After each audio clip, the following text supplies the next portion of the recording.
special meeting of the Board of Trustees of Harlandale Independent School District will be held Wednesday, April 20th at 2016, beginning at 6:15 p.m. It's currently 6:18 p.m. at Central Office, PDC Room 102 Genevieve, San Antonio, Texas 78214. The board may go into closed session on any agenda item if permitted under Chapter 551 of the Texas Government Code. In such event, the board president will announce the applicable government code section prior to the board going into closed session. This meeting is called to order. Item 1A, roll call and recording of board members present. To my right, Mr. Juan Mancha. Present. Mr. Carlos Quezada. Present. Mr. Ricardo Moreno. Here. To my left, Ms. Irma Cáceres. Present. Mr. Tomás Oreste. And I'm David Abundis, current board president, and I do declare a quorum present. Item 1C, recording of superintendent and staff members present. Mr. Madrigal. Yes, Mr. Chair, with us this evening we have our Executive Director for Operations, Mr. Jerry Soto. Here. We have our Assistant Superintendent for Business and Finance, Mr. Ricardo Hernandez. Here. And we have our Public Information Officer, Andrew Fernandez. Thank you, Mr. Madrigal. Moving on to item 2, citizens to be heard, 30-minute limit, 5-minute maximum per speaker. Citizens are offered an opportunity to address the board without prior approval. The board, however, will not comment or engage in discussion. Presentations shall be informative only. No board action will be taken. The topic addressed shall be limited to those included on the board agenda and/or school district related. Presentations shall not include statements which may be considered defamatory, inflammatory, and/or threatening against a person or the district. And speakers shall not mention students' names unless naming your own child, nor address a complaint against a district employee or officer. Such complaints will be handled through the guidelines set out in district policy. At all other times, members of the public shall not enter into discussion or debate on matters being considered by the board. First citizen, Ms. Josie Skills.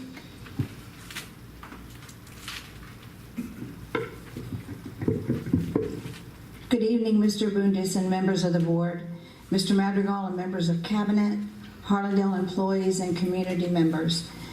I would like to thank you for the questions some of you presented at our last board meeting. I was glad to see that you wanted an understanding and something less confusing than 6 or 7 options for each school and 3 or 4 for each parking lot with costs only and only a little information about what we were getting for those options. It definitely makes me more comfortable as a taxpayer and a Harlandale community member to know that our school board is not just approving construction items without a thought about how it may impact our children as well as the employees of Harlandale ISD. We can stay within the construction budget Mr. Hernandez presented at the last meeting, and our children at Carroll Bell and Vestal can get rooms the size of TEA requirements. We do not need classrooms considerably larger than any of our other elementaries. Considering the square footage we requested, we should be able to get the 4 extra classrooms requested at each school. I just would like to remind you that if you choose an option that requires us to go into our general fund, it not only affects this year, but it will adversely affect our budget for the next year and years to come. Right now, the district does not have the funds to allow our children to go on field trips unless very strict criteria is met. We don't want to take more away from them than that. Also, please remember our teachers. This board has always fought for our teachers, but if we take out of our general fund for construction right now, that limits raises for our teachers. I know you are huge advocates for our teachers, so please think about them before going into our general fund for this construction. One last thing, I noticed on more than 1/2 of the slides at the last board meeting was a huge red disclaimer indicating the assessment was only good for 1 year period. Only recently have I been hearing this, and then it is written on slides that have nothing to do right now with the assessment done previously. Why would anyone ever present an assessment that is good for only 1 year, knowing there is no way anything will get started, much less finished, within a year? That doesn't even make sense when you really think about it, and I'm positive that it would not be approved by this board or our staff. I know you have some difficult decisions to make tonight, and whatever your decisions are in the items on the items tonight, I will support that decision to the fullest, as long as unnecessary and extra dollars are not spent on things we do not need and did not ask for. Thank you. Thank you, Ms. Gills.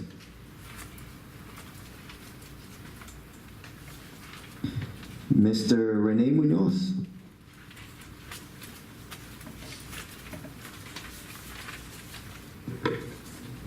Good evening, Board. I'm here to talk about the current bond 2015 as it relates to the new Vesta and Carabel elementary schools and the proposed parking lot improvements. I want to start off by saying that along with my wife, my two sons were one of very few that gave up our busy family time to put up signs, block walk, and work the polls on election day to help pass our bond 2015. So everything that is associated with bond 2015 plays an important role not only to me and my family, but to the future of our 8th grade son and all the other students that will benefit from Harlandale's future building growth. As a current member of the Bond Oversight Committee for Bond 2015, I enjoy being able to provide my input and utilize my extensive construction project management background. I'm at a loss as to how a little over a year the cost of construction has increased 30%. Therefore, 2 elementary schools will not cost $10 to $12 million more. I have been in the construction business for over 25 years, and construction costs do fluctuate up and down, but I have never seen an increase of 30% in a year's time. I have a difficult time understanding how we cannot just see a simple explanation of the projected cost of construction for the 2 schools without the multitude of confusing options. Even I am confused by all the options, so I can imagine how confused you are. It's supposed to be simple math. Original budget, $17.8 million per school, and an explanation as to why it is not costing us $23 million each. We paid too much money to have a comprehensive assessment done a little over a year ago, and now it's 30% more. Now we only have 3 parking lots that are estimated to cost us $2.7 million on the high end and $2 million on the low end. A simple overlay of these 3 parking lots where you do minor repairs and overlay all 3 parking lots with 2 inches of asphalt should cost in the neighborhood of $500,000. And if we do the added parking at Leal and Central Office, it should be another $150,000. These are rough numbers. So let's add $400,000 to that. That should still leave us $1 million to do other parking lots. The parking lot programming presentation for Leal Middle School during the building committee meeting on March 10, 2016 doesn't even show the bus drop-off driveway in front of the school. So I have no idea if the costs reflect that or not. Since the only parking lot left to approve is Leal, and since for the past 7 years my wife and I have driven what seems to be many miles on that parking lot and continue to do so since our 8th grade son still attends Leal Middle School, here are my comments about that parking lot. First off, you don't need 3 drop-off lanes. As it is, the 2 drop-off lanes are choking up the traffic as it is. You only have 2 lanes exiting into South Cross at that light, so do not add a 3rd lane. That's only going to choke up the traffic even more. The majority of the parking lot is in good shape and drains well during heavy rains, except for the main driveway area, which has deteriorated as a result of ponding water caused by the concrete speed humps.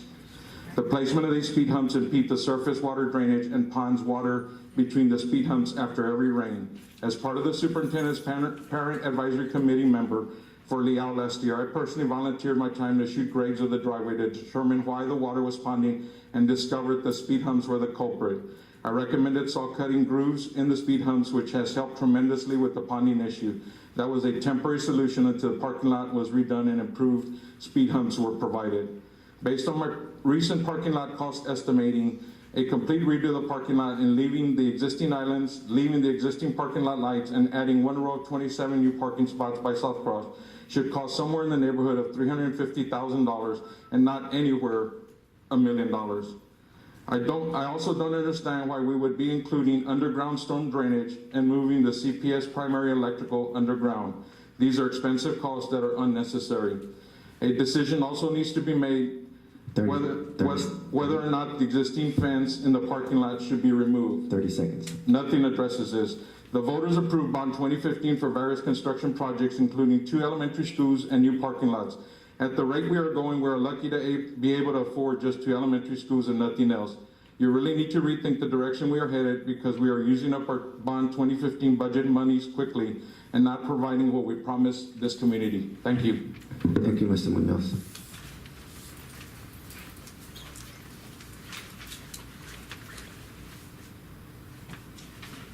Ms. Corina Salcido.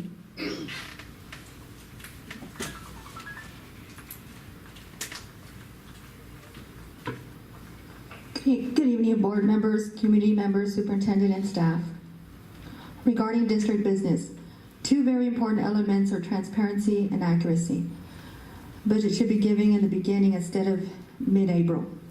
2 years, people have asked for accurate numbers, and the responsibility lies on administration and the superintendent.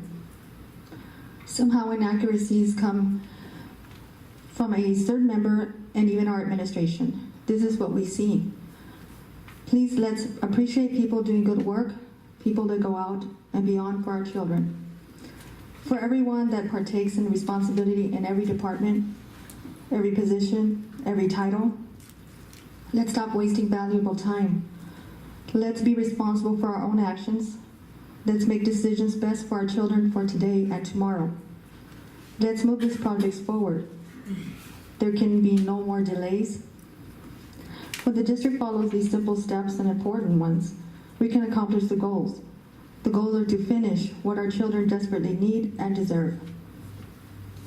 Our district has the money to fulfill the needs of our children. This is our district's business and the community's expectations. Thank you and have a good night. Thank you, Ms. Salcido. Ms. Lilian Zapata.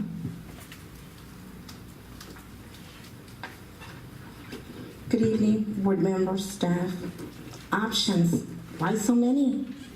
How can this administration ask for 44 classrooms? And then after the programming has been completed and presented to the board and to the community, the administration comes out and reveals there just isn't enough money to cover projects of this size. This information needed to be available at the very forefront. Why wasn't it done? We have been presented with several numbers by this administration that quite frankly don't add up, and this leads me to believe that this administration has not given clear and concise directives or information to Jasmine Engineering, that this administration does not know or does not want to reveal how much money is available, and if so, why? I know Jasmine Engineering provides very detailed work on the projects they manage. The attention to details and the hardline negotiations that Jasmine Engineering provides ensures that Harlandale does not encounter the problems that other districts face, like being over budget, behind schedule, poor workmanship, work change orders that cost money, etc. And I certainly hope that Jasmine Engineering is compensated for all the extra work that was completed on all these options. Board members, it is your fiduciary responsibility to ensure that all district funds are spent correctly and that it is reported appropriately. I'm asking this board again that you ensure bond information is ready, available. Be transparent with our tax money. Put it on the district website. It's time to get these projects going so that our children benefit from all this effort. Thank you. Thank you, Ms. Zapata. Mr. Steve Valdez.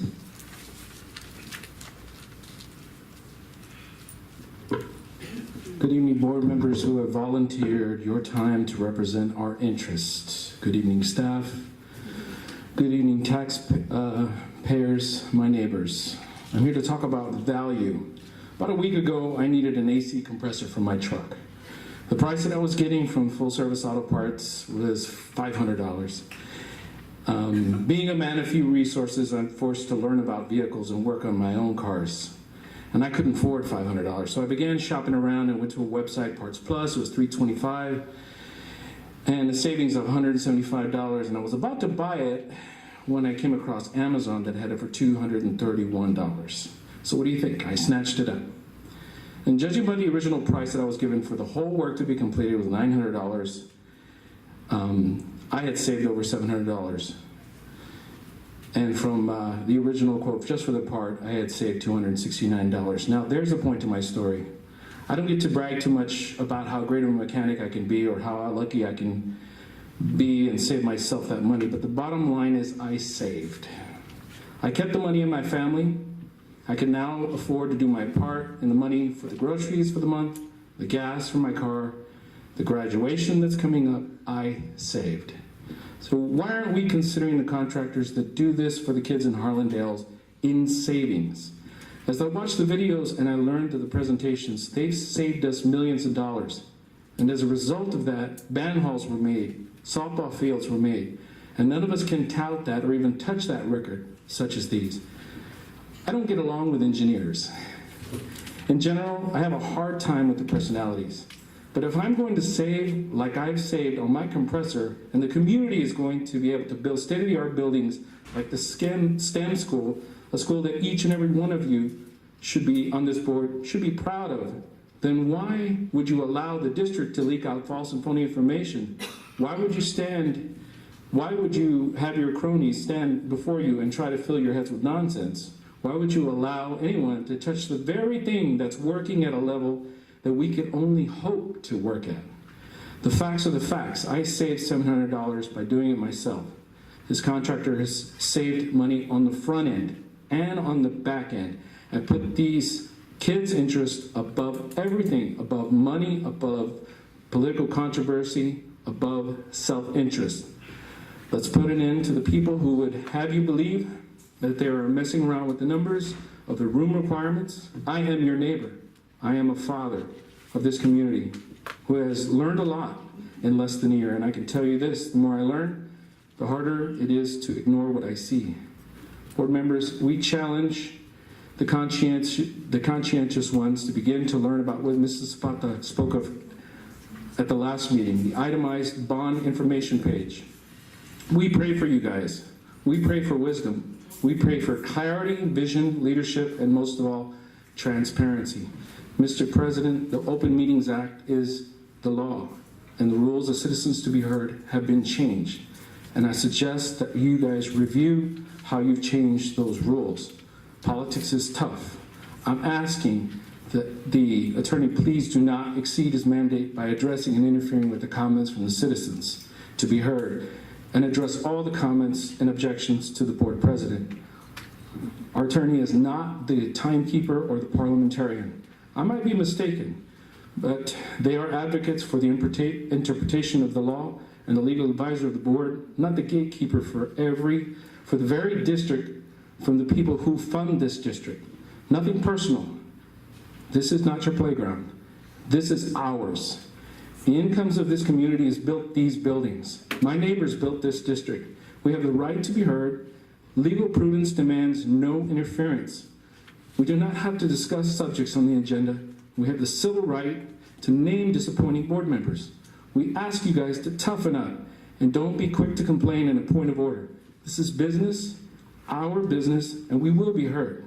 Thank you, Mr. President and board members, for the service you provide to this community. Let's focus on transparency and get an itemized bond informational page up by this fall 2016. Thank you, Mr. Lopez. Mr. Victor Salcido.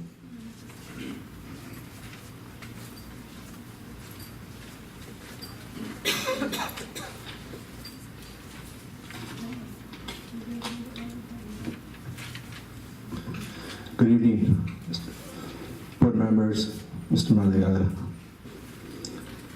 I've got two topics to talk about. One of them is, I just heard a little while ago that there has been some kind of cuts for some of our kids to go on field trips. I hope there was not a cut to break a tradition that has been going on for many years, that our band is not going to perform in the Flambeau Parade due to money. I hope it's not because of that, because I just heard somebody say that we're doing cuts and we're not doing field trips. Because the excuse that was given to us is an excuse, seriously, that they forgot to turn in the application. If they forgot to turn in the application in December, why did they just tell us this Monday that just passed by? That's an excuse. That's a sorry excuse. And the thing is, our sister school is not going there either. Both schools are not going. Both of them did not turn in the form that has been for traditions, and they know that on December 31st, that paper has to be turned in. And nobody turned it in. And it even went through our finance, our, you can't say her name, but it went through her, and it still didn't get done. That's a shame. That is a tradition that has been broken from Harlandale. You know, I have walked that parade, and we don't have a banner. Sometimes we forget it, but we walk through there, and those people can hear. You know what they say? The Indians are coming. As soon as they hear our song. That is sad, seriously. And to hear, I'm sorry.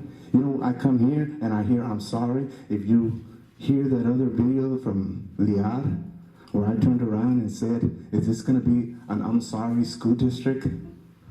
I'm sorry to say that, but I'm sorry to be hearing all these excuses, seriously. Let's do something about that, guys. And about this construction deal, you know, I don't think that if I was somebody presenting this, I'm going to take all of my time to do all of this work that wasn't asked from me and waste my time to come and present something that wasn't asked from me? And then don't even get paid? No, I think that somebody asked for it, it got presented. After it gets presented, all of a sudden, that's not what we want, or can you do this, can you do that? Yeah, they do what they're told. They're doing what they're told. And for this thing to just be dragging on and dragging on, I mean, I don't know what to tell you. I'm true Indian here, you know, a citizen here. I've lived here since 1992. I grew up here. These are my footprints here. And I'm proud to be an Indian all the time. I'm proud to call Harlandale Independent School District. But shame on us. You know, I went to a campaign. I can't say where I was at. But I turned around and said, where are you from? I'm from Harlandale. Oh man, y'all gonna be coming like South San. Seriously? Seriously? That's what I want to hear? Instead of saying, hey, well, that's a nice district. That's not what I wanted to hear. Man, I mean, it really upsets me because I know that we got strong board members that can stick up for our kids. About 30 seconds. They can stick up for our kids, and that's all I expect from y'all, is just stick up for our kids. Find out, seriously, what happened to Harlandale? Why did they not both go to the Flambeau Parade? And people who paid. There was a young lady there that bought 20 tickets to see her son graduated, and he was a senior. At $12 a ticket, and his senior is not going, and all he gets from the director is, I'm sorry. Thank you. Thank you, Mr. Salcido.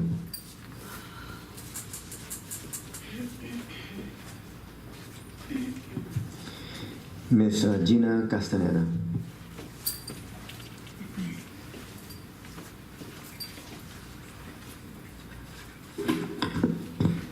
Good afternoon, Board.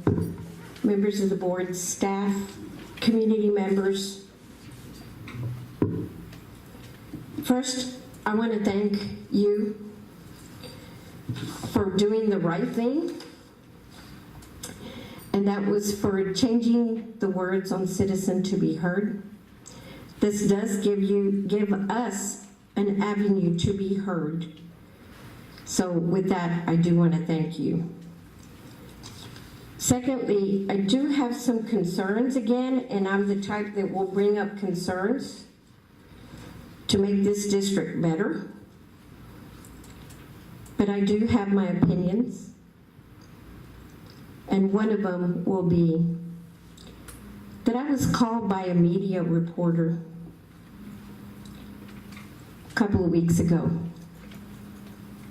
And I was notified that a certain board member and certain community member had approached them on wanting to do a story on situations from the schools and the bond.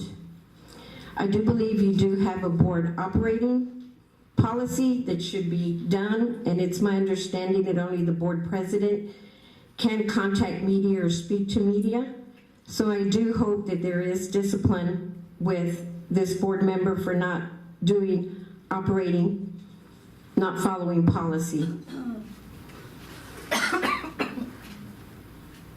Second of all, and I do hope that you do take action, because every member of the board does sign this statement and says they will abide by it.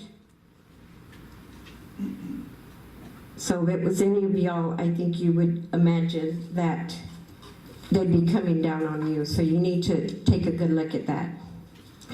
Second of all, I have looked at video. I have taken quite a bit of notes. And I do talk to people.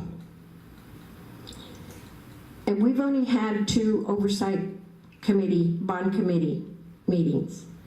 And in those conversations, along with several other meetings, I have 4 sets of numbers that were being presented, which is very mind-boggling that we would get 4 sets of numbers for the bond 2015 and the savings and with the fall projects and et cetera, and you going on and so forth. We had a community member that came and said that we were over 23 million on a school, and we're all looking around and we're trying, where did those numbers come from? So I have to say, now we have 5 sets of numbers. So it's my understanding that numbers were put on the website this afternoon, so I will be checking numbers against those other 5 sets of numbers to see where it is. Second of all, savings. We do need to look at savings, and I hope that that is on the website as far as savings. There has been savings. It's been noted. We've had savings from bond 2009, 2006, I believe, 2009, 2009, and so on and so forth. And now we've got savings that I believe that we did on the fall projects. So I recommend that we all look at that. And we will, because that's going to be one of the things that I would like to discuss in the Bond Oversight Committee, as well as some of these projects that are happening.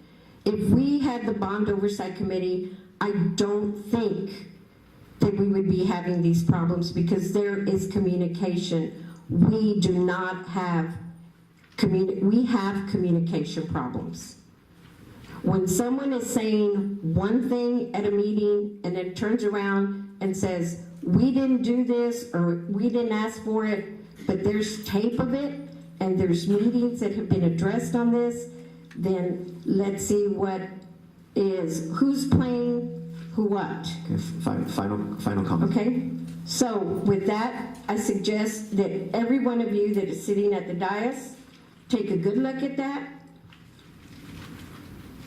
But I don't think people work to do work that they don't get paid. All right. Thank you, Miss. Moving on to item 3. Consider and take possible action to approve an option presented by Jasmine Engineering for the Carabel Elementary Project, the Vesta Elementary Project, and the projected budgeted amounts. Mr. Soto or Mr. Madrigal? Yes, sir, at this time we'll have Mr. Soto and again, Jasmine Engineer, Mr. Soto, to give us our presentation. So again, with that said, Jasmine, you want to go and get started? Yes, sir. Good evening. We are basically directed in the last board meeting of April the 11th to give you a presentation on two options for Vesta and Carabel and two options on Leal project. I just want to take a moment to introduce a few people. Mr. Paul Molina, who is a registered architect on the left, Mr. Ballard to my left, and to my right, Brian Butler. I will make sure that Coy has enough information to pass on. We do have some hard copy, Board President, that are basically shows some updated information that was provided as of today with our various negotiations, which resulted about over 4% of savings. So we would like to ask Ms. Blanche Dias to distribute those if possible. That's fine. You want to pass this out to us, Ms. Diaz?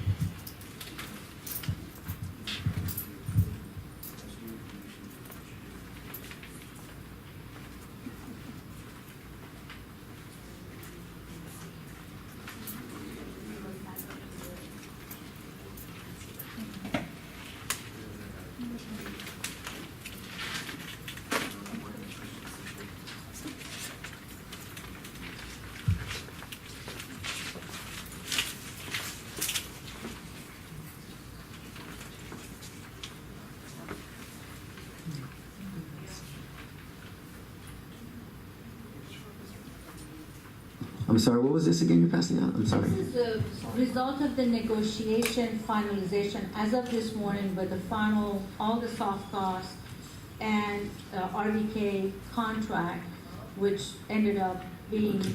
I would just give you like 2 minutes because really we're Sure. focusing on this. Just Sure, you should can be. go over this for 2 minutes, just real Okay. quick. All right, so we can present it on the air or we can.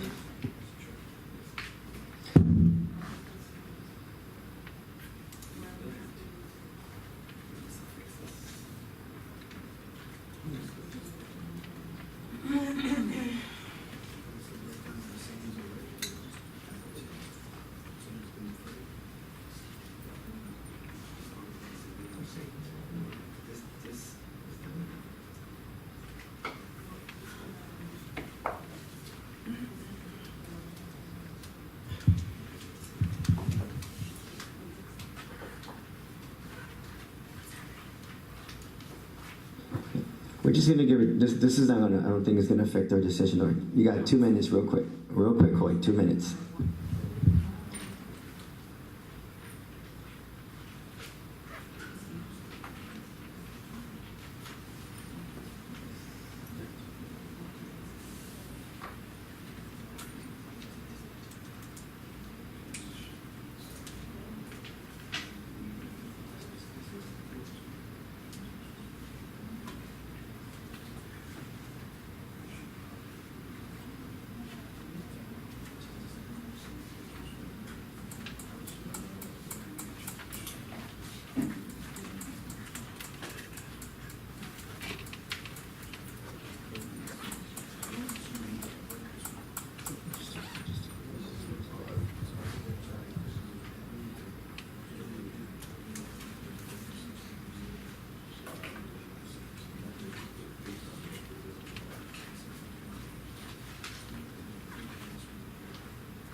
Just, you mentioned 2 minutes? Yeah.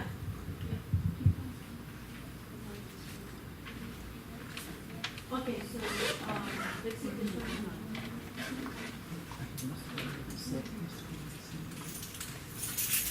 Mr. Bundes, Are we allowed to go, present the whole PowerPoint and then that part we just take 2 minutes? Is that correct? Yes. yeah, if we could do that at the end. The information that's on the handout does not have any impact on the options that we were asked to bring to you tonight in terms of how you would make the decision. It's information about additional savings that we've negotiated while we've been dealing with the architect in working out their fee and the other soft cost vendors to get better prices. As you will recall at the last meeting when we looked at this, we have a timeline here which basically indicates what's been happening with the programming beginning.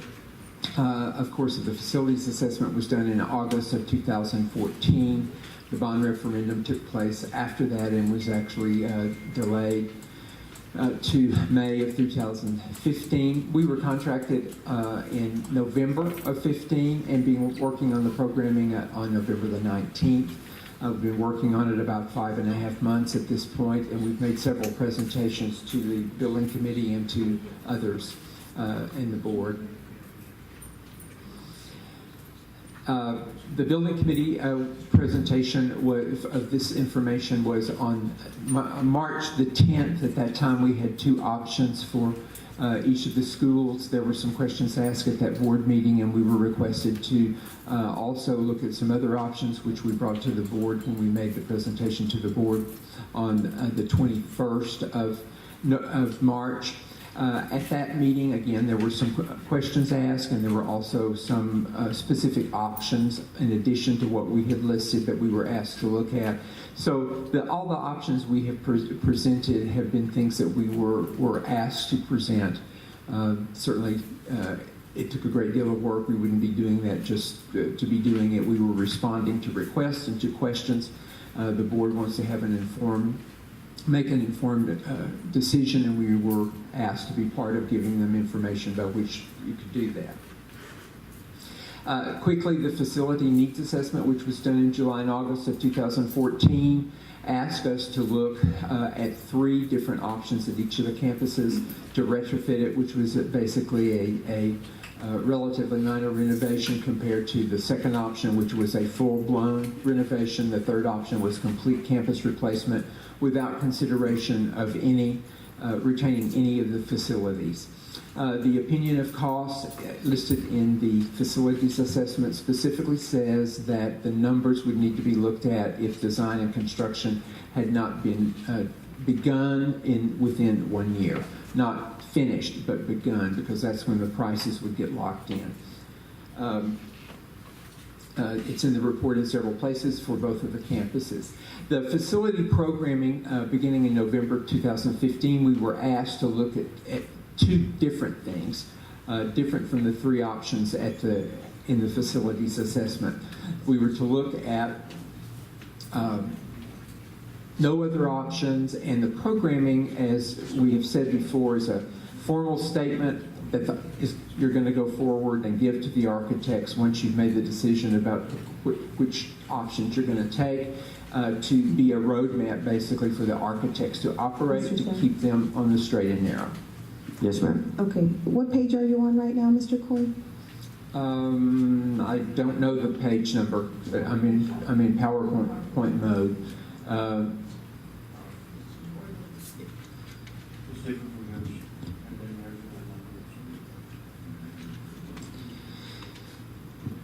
If I can just speed up a little bit and just get to the options, please. Okay.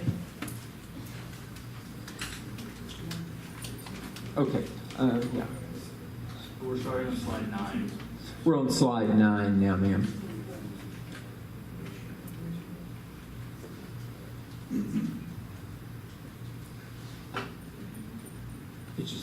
It's just loading. Okay, this is a quick comparison of the difference between the facilities assessment and the programming tasks that we were asked to do.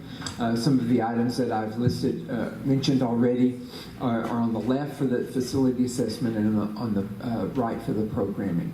Essentially, At Carroll Bell, for the programming, once we started in November, we were asked to do complete campus replacement, number one, and another option that would look at replacing the campus with renovation of some existing facilities that were of younger age. The same was the case at Vestal. Tonight, we've brought to you the two options that you asked us at the last board meeting to bring. The first option was option number 6, and that is a reduction in the total square footage that would be proposed for this campus to by approximately 10,000 square feet. So that it's 12,000 actually, that we came up with. We're right at 70,000 square feet, 69.5. The largest capacity in the last 2 years, as we mentioned before, at either of these schools is 237 students. 537, I apologize. This option includes total replacement of the school. As you can see, we're showing the student drop-off cars at the bottom. We're showing the bus drop-off at the top. The configuration is a little different, which from what you saw last year, which is a result of the square footage being reduced. The square footage reduction came about primarily from circulation and support areas from the gymnasium and from the cafeteria. We are looking at the minimum TEA requirements for classrooms as part of this option. There are hard copies which were given that will call out the room sizes that can be made available to you. We turned those into the facilities operations people before the last PowerPoint actually. So those should be available to you. Essentially, in terms of general classroom sizes, we're looking at pre-K and first grade at 800 square feet and 2 through 5 at 700 square feet, which are the TEA minimums. The cost is breaking down this way. The construction cost, the raw cost of this option is $16,890. We've listed here the soft costs, which include the A fees at 5.7%, which is a negotiation down of what their fee was estimated to be, and it's much lower than what you had paid them previously. On previous work on the fall projects, their fee was 7.2%. It includes a number of soft costs which are normally paid outside of the architect's fee, and we can elaborate on that in the end slides because that's part of the negotiation that was wrapped up as of yesterday late. There are 38 classrooms, 28 homerooms, 10 instructional support rooms like art, music, etc. And this is option number 7. It's right at $16 million. This figure that you see on the screen, 1597, was the number that was given in the facilities assessment. You asked us to take a look at what we could do for that. We have 38 classrooms. We have the basic facilities that were requested, which you will see as we go through. This option is shown on the screen. The configuration is a little different because of the reduction in square footage. We're indicating conceptual locations for parking and for student drop-off in cars and student drop-off in buses.